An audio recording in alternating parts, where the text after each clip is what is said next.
Hello, everyone, and welcome to this conversation presented by White House Custom Color. Are you trying to mute me? No. It's just real loud. And I can't. I sold Amazon, but it was $25. Listening to listen, not listening to respond. Yes. Oh, thank you for that. I reached out to you because I saw a post that you had, and I want to get into that. But first of all, introduce yourself and tell me all about you, and I'll probably have some questions. Okay, perfect. So this is a 3-hour long podcast? Oh my. No, I'm kidding.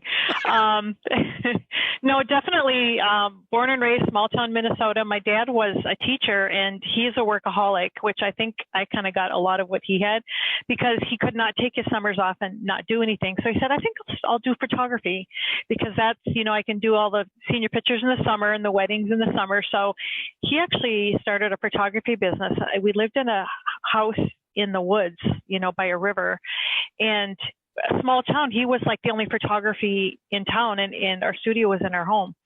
So I grew up with a dark room in my house, and I was one of 3, so I was the only girl. So he always grabbed me to do lighting tests, and there's a beautiful sunset, grab me, and we'd run and do a sunset. So I kind of grew up with the love of photography and always holding a camera in my hands. And I went more the art route, graphic design. But after college, life took a big turn and brought me to Guatemala because my parents started a project for a nonprofit in Guatemala. And so they invited me to go down after they had been about a year to do some photography and video with their children and their project to kind of market their project. And so I went down, and one thing led to another, and I ended up down there married and having children. So I was down there for 8 years. And unfortunately, I was in a marriage that wasn't working out. And so I knew I needed to start something on my own. And photography was just what I knew I wanted to do. So his job took us to Miami. And as soon as we landed in Miami, I started planning and knew I wanted to do photography. So I leaped off a cliff. I didn't know I didn't know anything about running a business. And I knew a little bit about taking pictures and borrowed some of my dad's old Norman lights, with the big heavy thing that you plugged all the lights in. Oh yeah. And started out in our house in Miami, and I didn't know a soul. So I kind of just started from scratch and grew slowly. But as I grew, it was about 2 years, I had enough clients that I got a studio. And as soon as I had a studio in a very cool part of Miami, my business just flourished. And I had so many clients. And I did more the hand-painted black and white kind of artsy. Mm-hmm. And back then, it was a lot of male photographers who kind of shunned against anyone that did anything more artsy. You had to have, take 10 minutes to pose someone and have the Rembrandt lighting and just everything be so perfect. And here I am with people on the beach dancing and singing. And I just took a whole different approach. So I wasn't taken seriously by their photographers. So I really didn't get involved in any groups or anything, but I really grew my business to be very busy. And after our divorce, my ex-husband was going to move back to Guatemala, so I knew I wanted to come back up to Minnesota with my kids. A lot of his family lives up here in Minnesota, and my whole family, and Miami's not really a place I wanted to raise the kids. Mm-hmm. And so I actually sold my business to a client of mine. I was just talking to her one day saying, yeah, I'm going to be moving. I think I might sell my business. She said, well, I might be interested. So she talked to her husband. The next day she says, I'm in. So she followed me for 3 months, and I was able to just kind of hand it off to her and moved up to Minnesota in 2001 and took the summer off to kind of hang out with the kids. And September, when they went back to school, I went to the studio to start painting when 9/11 happened. So that kind of, that kind of was a very interesting time. But I just started growing my business from scratch up here in Minnesota. You started again, right? I started again. Yep. Started in a small Victorian house. in a lovely area near Lake Minnetonka. And it grew pretty quickly. So then I outgrew that house and moved into a bigger studio. And about 8 years after that, or 4 years in the big studio, the overhead was just killing me. I was doing 250 seniors by myself in 3-4 months in the summer. And it was just absolutely killing me to the point where I was just like a robot, just 4 or 5 sessions a day, one back to back. And I realized I was enjoying it because I love what I do, but I felt like I wasn't really present. I was just one after the other, and I wasn't really making those connections like I wanted to make. So I literally made the decision like one night that I needed to let go of the studio and find a different way. So I literally had a weekend where I sold everything. I sold all my lights. I sold all my backdrops because at that point, I wasn't even into strobes anymore. I wanted all natural light. And so I sold everything, and I went into a studio share in Northeast Minneapolis, which is a really cool art district here in Minneapolis. And so I did a studio share where I just was able to rent time when I needed it. And it's a beautiful lot, big windows, got wood floors and the brick walls and stuff. So I absolutely loved that and got rid of my overhead, like basically to nothing. Because then I officed out of my home, which I love doing too. And after about 3 years, I realized I really missed having a place to meet my clients other than a coffee shop or, some random place. And so I found a little spot near where I live in Minneapolis, Linden Hills, and I got a little office space I walked to a couple blocks away that I was able to brand and put in all of my images on the wall, big TV to, meet with my clients. And it's got a little porch that I use as a little mini studio sometimes. And so that's my setup now. And I absolutely love not having that overhead, although I would love to have a big studio and, not have to bring my stuff up and down the stairs, every time I do a session. And I have a studio closet that's huge. It's got over 300 dresses. And that's just for my clients and my seniors. I have that one in my house, and that's all the trendy stuff that's in my house. I'd love to have a place for all that, but I don't want the price tag that comes with it in the area that I want my studio. But I love where I'm at right now with my business. You're in a great spot. I love that area. Yeah, it's wonderful. It's very central. And, and a few years ago, I started adding in the strobes and wanted to do the more fine artwork because I wanted to stand out against the shoot and burners. And that's one way that I realized that I could bring art into my photography and offer something that shoot and burners can't. So I started that, and then with that, I started the awards and accreditation with the Portrait Masters, and thought, well, maybe I'll try the local award, and I just never had the desire to do it before because I thought that meant I needed to have like all the letters behind my name, which wasn't really interested to me. But I realized that through the awards and accreditation, it made me such a better photographer. I started learning what made a great image versus a good image.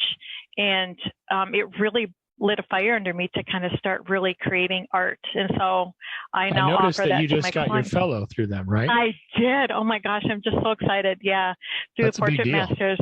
That's a big deal. Yeah. I was excited when I got Masters and I said, oh no, I'm not stopping now. I'm going to get fellows. So it took me a year because it's a double jump to get a Master's to get a fellow. And there's 9 of us in the whole world because this is an international thing. And so I'm very proud and very humble, but yeah, I'm excited to be a part of that.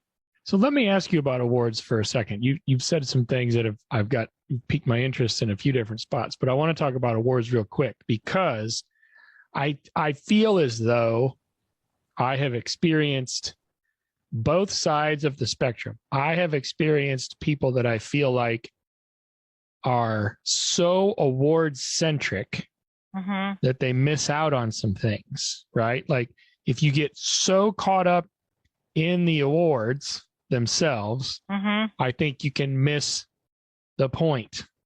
Absolutely. And on the other end of the spectrum, I hear probably more often, oh, I don't care about awards. Awards don't mean anything. Your clients don't care, blah, blah, blah, blah. But you said something that I thought really hit the nail on the head. It made you a better photographer. It made you a better artist. And I feel as though like you get to a certain point, right? And I think that there's this progression, right, as you go along. And I feel like when you get to the point where you've learned a bunch and you've got because you've got a lot of experience. You've been there and done that in a lot of ways. And yet these awards and going through the Portrait Masters process, right, from masters to fellow now even, has made you a better photographer, has made you a better artist. And maybe those increments aren't giant leaps or giant bounds relative to how you learned at the beginning. Of course, you had so much more to learn, but they're still so important, because don't you think that the separators are kind of like between you and anybody else, even your competition or even anyone else, those separators, it's like the devil's in the details, right? Yeah, absolutely. Right? And you add those up, and 2 becomes 6, becomes 8, becomes 9 different things that you learned or that you've been able to tweak and improve upon. And all of a sudden you're really, really at another level. Is that fair to say? Absolutely. And like I said, for 25 years, I just didn't need to be in the awards because I wasn't about winning awards until I realized that there was another side, and that was the learning process. And I think that's what excites me the most. And it allows me to be creative. Like during a session, I can be creative, but we also have the limits of what the client wants and what the client brings to wear. And, so I absolutely love the process of creating a session for myself where I get to style it and I get to, pick the models and do the story behind it. And that, to me, being a creative I can't sleep the night before one of those sessions because I am so excited. And I'm like, oh my gosh, I'm going through my brain, like, oh my gosh, what am I going to shoot? And I'm so excited. So I realized that there was a need in my soul to create this type of art for the awards. And that's why I do it for myself, just because that fills my soul. But I do it for my clients because of what you said. It makes my images better, and a client might not understand what makes an image better than the other, but they know what makes when they see it, they know it. And that's kind of what I'm getting at. Like, it's not even that you can put your finger on what you've even learned, because a lot of times we don't even know, we don't know what we don't know. But a lot of times as you progress, you don't even realize the different things that you're ingesting and that you then incorporate. It's like you said, it's such a slow process that eventually my images went from here to there, and it's like, okay, that it is like you don't realize until you look back. Yeah, and you're like, you look back 3 years and you're like, I am a lot better than what I used to be. Yeah, like even the first images that I entered in Portrait Masters, I think it was fall of 2017. I looked back at my first two rounds and I thought, oh my gosh, those are horrible. I just laughing because I didn't know. I had never entered any type of thing, so I didn't know about that stuff. So that was a learning, but it's been a fun process. Let me ask you this, and this is the other thing that came to my mind as you were telling your story. You have I see you as a bit unique in a lot of ways, but one of them is that you have started 2 businesses from scratch in 2 different areas of the country that are not alike in a lot of ways. Not at all. Right? Not at all. Like there's a lot of, it's not like you went from Fargo to Bismarck. Right. You know what I mean? Like you went from Miami to Minneapolis. So lots of ways that those 2, also 2 very different times in your life. And then the second time you had all the experience of the first time. Right. I was wondering if you could shed some light on how those 2 different, just from a general standpoint, how the experience of doing that was so different both times? And what sort of challenges did you have that were so unique to both spots? Well, they were day and night, basically, because when I was in Miami, I was all film.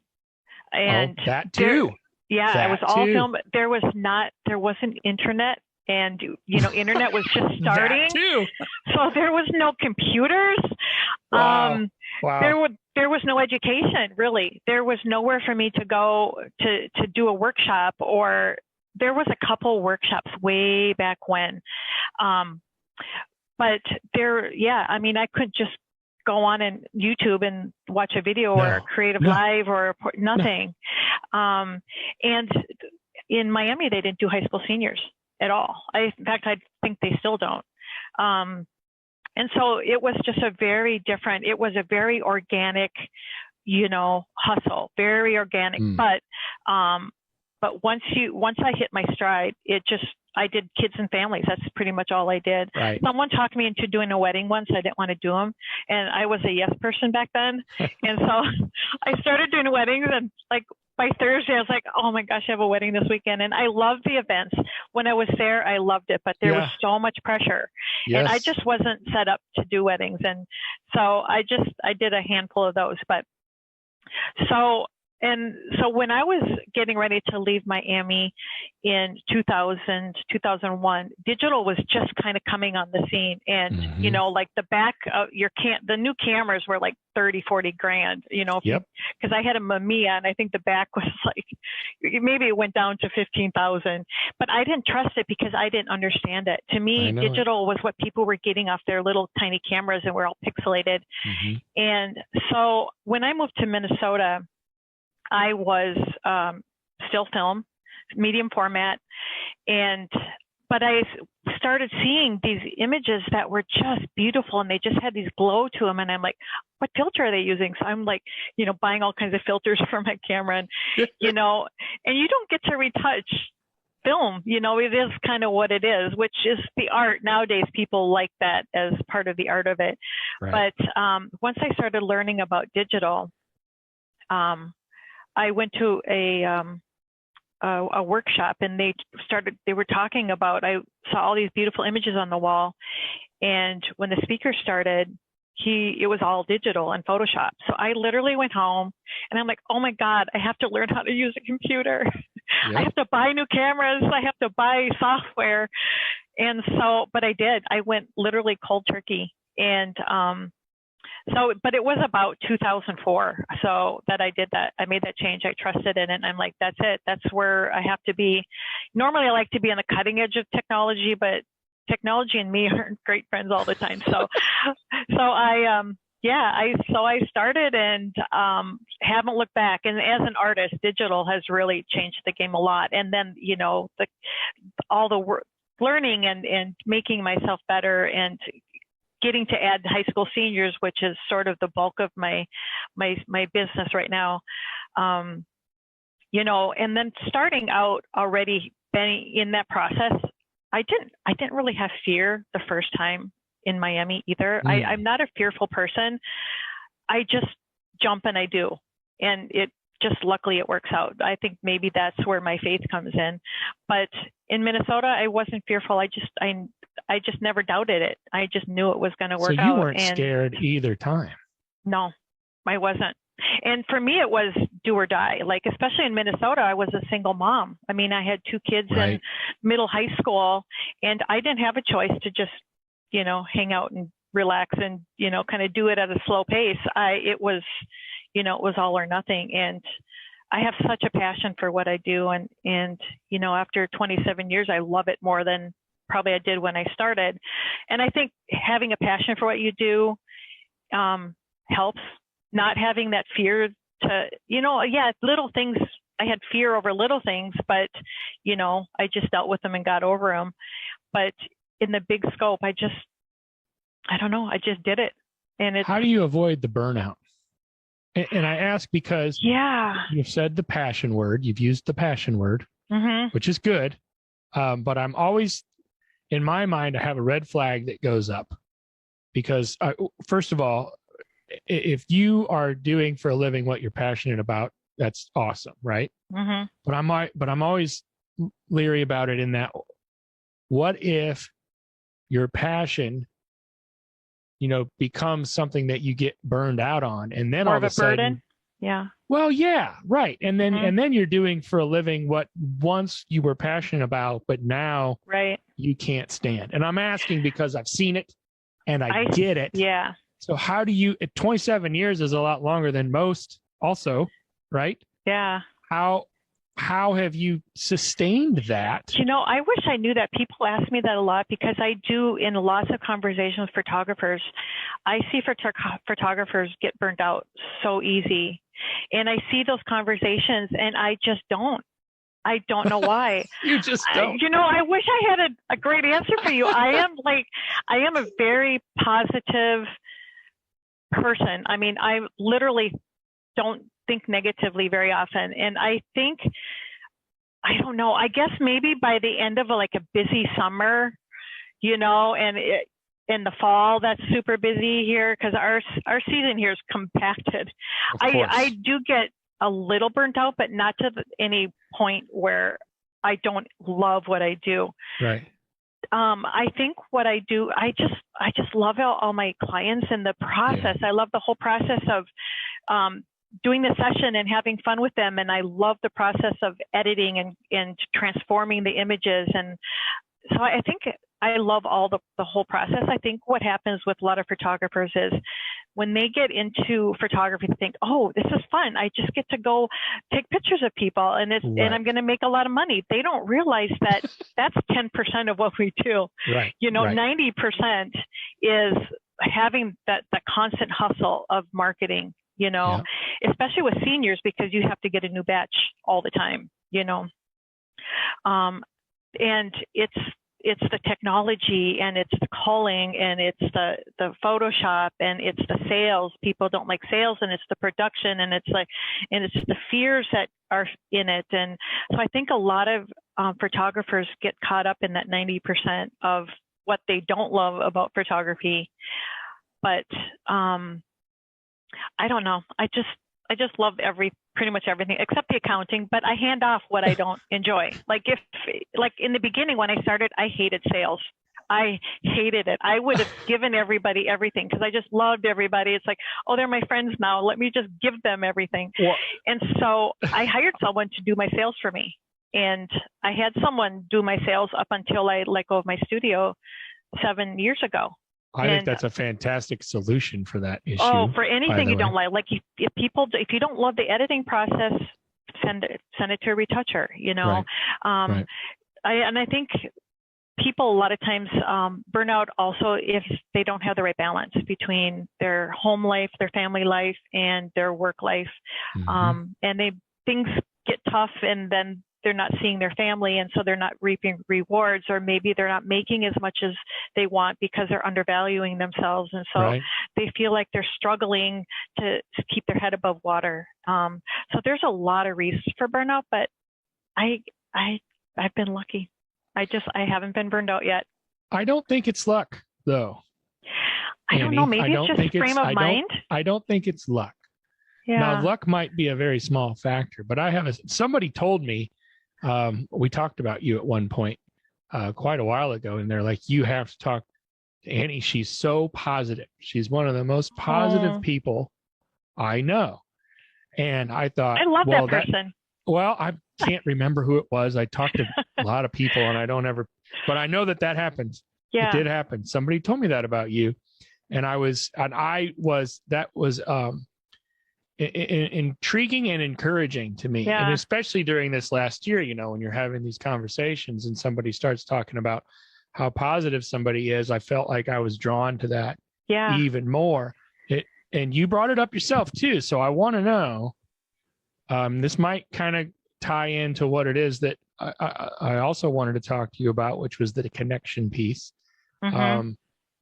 Why are you a positive person? Because I think a big piece of that is a choice. Oh, absolutely. I mean, it's how you wake up in the morning and you have a choice. And I choose to be happy, and I choose to be positive, and I choose to have, faith in my life, and I choose to be around positive people, and I choose to give of myself. And I think in giving, I feel like I'm getting, and I just have always been like that. And I don't understand negative people. I really don't. Like, and when you're on Facebook and seeing so many conversations, I just don't understand people that wake up and are just like, oh, this and oh, that, because I know that what happens in our life is a huge force of what we believe in and what we create. And I've always in my entire life, my parents, I grew up in a wonderful, happy home. And I believe I just grew up with that.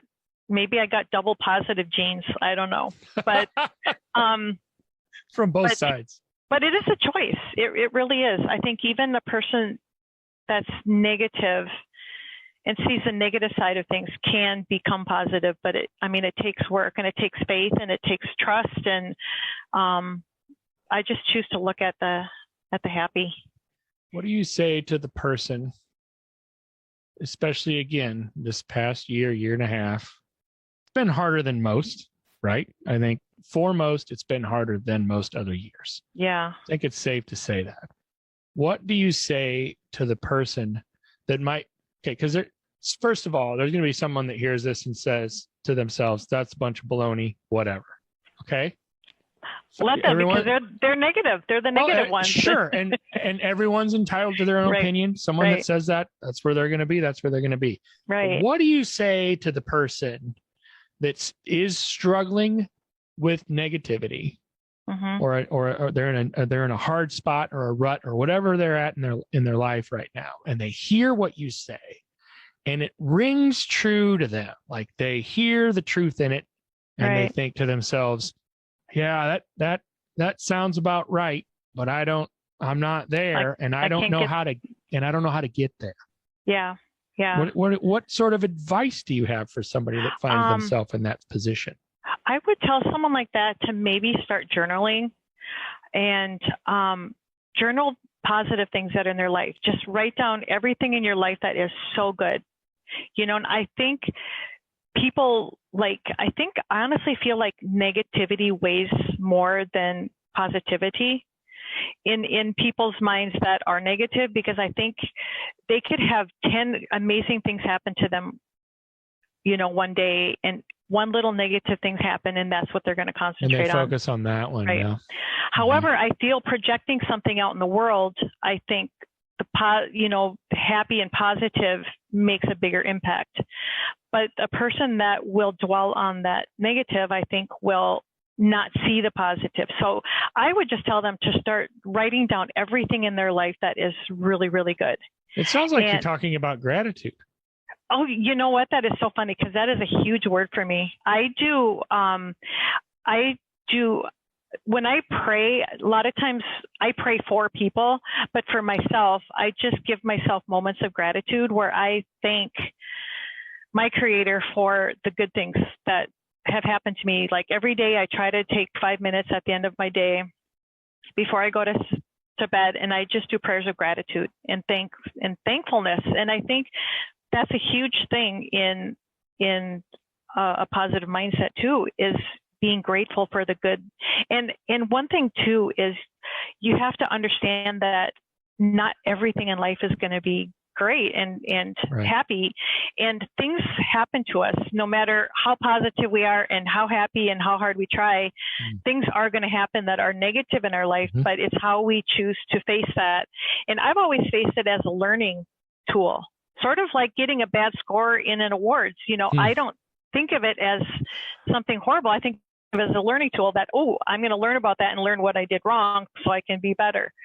And so it's the same thing when, you're going through trials and maybe it's someone that's sick, or maybe it's you're that's sick, or maybe it's a business that's failing, or this past year, or maybe it was just some people needed to have people around them and they were stuck at home, and, just whatever it is in your life that is negative, just you have to trust in whoever you believe in, that there's a reason for that to make you a better person, and to concentrate on the good things, to concentrate on the beautiful people around you and what you can give to society that's good. I have a couple kids, and we talk about gratitude a lot. Mm-hmm. It's probably one of the biggest things that we discuss. And it sounds to me as though this mindset or this framework was passed to you from your parents, and you were fortunate in that. And I feel like I could say the same thing about myself. What sort of measures do you take? I'm asking as a dad. Now. What sort of measures do you take to pass that framework, that mindset onto your children? Lead by example. Mm. Absolutely.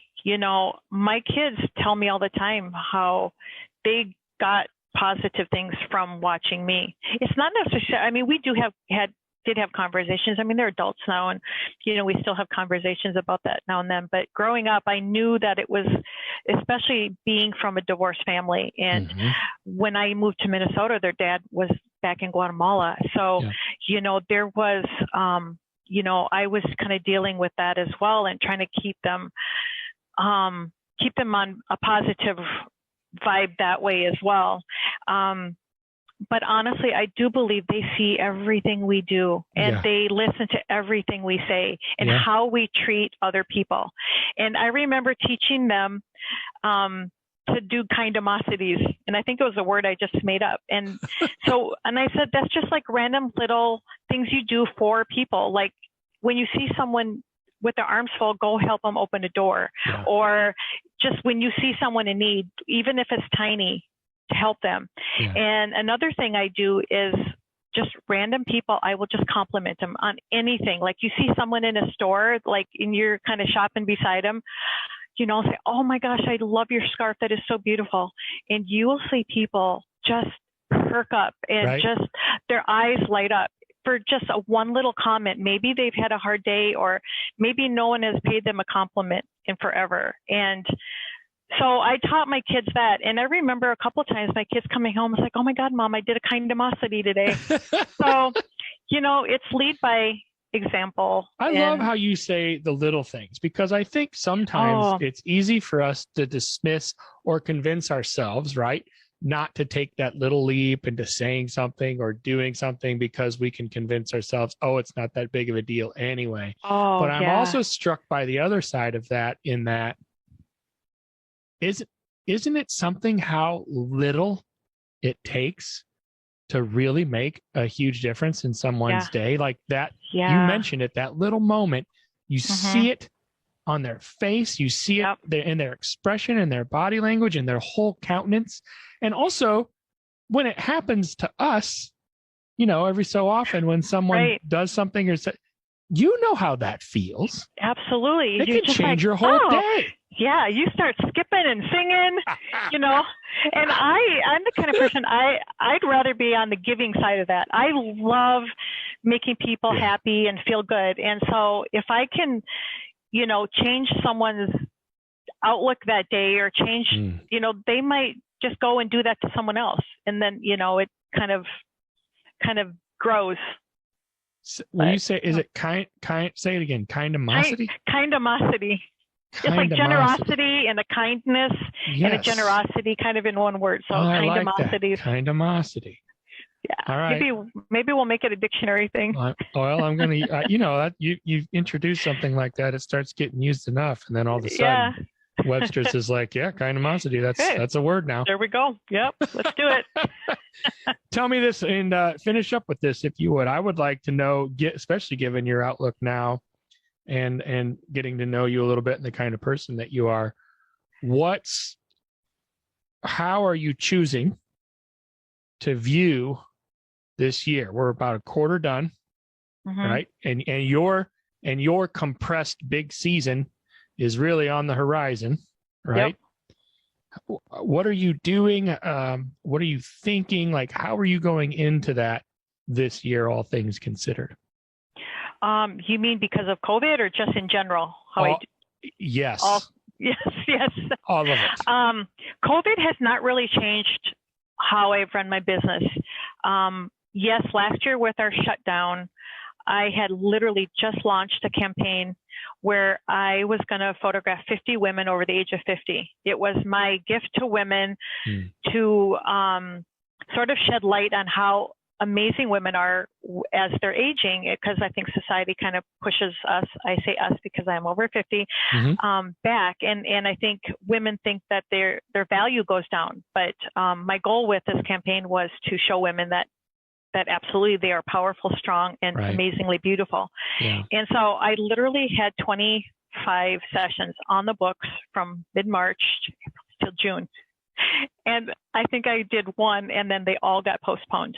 Oh. And so that was really the only thing that COVID really affected in my business, because by the time we were able to photograph back in June again, my summer was already booked with high school seniors, because that was outdoors, and that's something that they kind of need to do in their life.